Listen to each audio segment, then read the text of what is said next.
এক সময় ভারতীয় জঙ্গলের গভীরে রাজা নামে একটি দুর্দান্ত বাঘ বাস করত।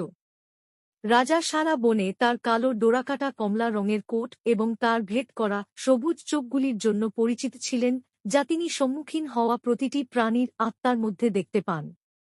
রাজা প্রকৃতির ভারসাম্য বজায় রাখার বিষয়টি নিশ্চিত করে জ্ঞান এবং শক্তির সাথে তার অঞ্চল শাসন করেছিলেন।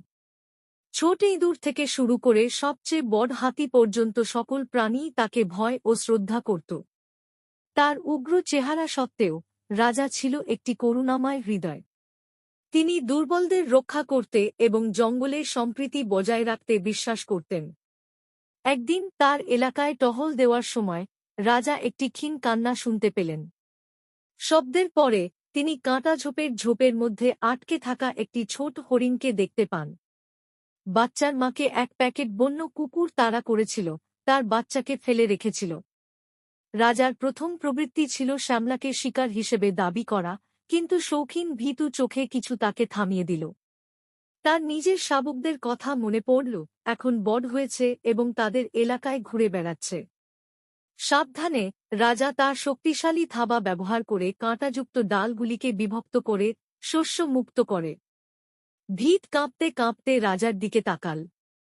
বাঘটি ভদ্রমহিলাটিকে আলতো করে ধাক্কা দিল, এটিকে কাছের একটি ক্লিয়ারিংয়ে নিয়ে গেল, যেখানে সে জানত যে বাঘের মা সম্ভবত ফিরে আসবে। তিনি অপেক্ষা করেছিলেন, ছায়ার মধ্যে লুকিয়েছিলেন, যতক্ষণ না তিনি মা হরিণটিকে সাবধানে তার বাচ্চার সাথে ফিরে আসতে দেখেছিলেন। রাজার সদয় আচরণের কথা দ্রুত জঙ্গলে ছড়িয়ে পড়ে। প্রাণীরা তাকে কেবল ভয়ঙ্কর শিকারী হিসাবে নয়, বনের অভিভাবক হিসাবে দেখতে শুরু করেছিল। ন্যায়পরায়ণতা এবং সুরক্ষার জন্য রাজার খ্যাতি বৃদ্ধি পায় এবং জঙ্গল তার সজাগ দৃষ্টিতে বিকাশ লাভ করে। সেই দিন থেকে যখনই ভারতীয় জঙ্গলে সূর্য অস্তমিত হতো এবং ছায়া দীর্ঘ হয়ে যেত, পশুরা তাদের বাচ্চাদের রাজা পরোপকারী বাঘের গল্প বলত, যে শুধু শক্তি দিয়ে নয়, করুণাপূর্ণ হৃদয় দিয়ে রাজত্ব করেছিল। এবং রাজা তার প্রিয় পাথরের উপর বসে আছে।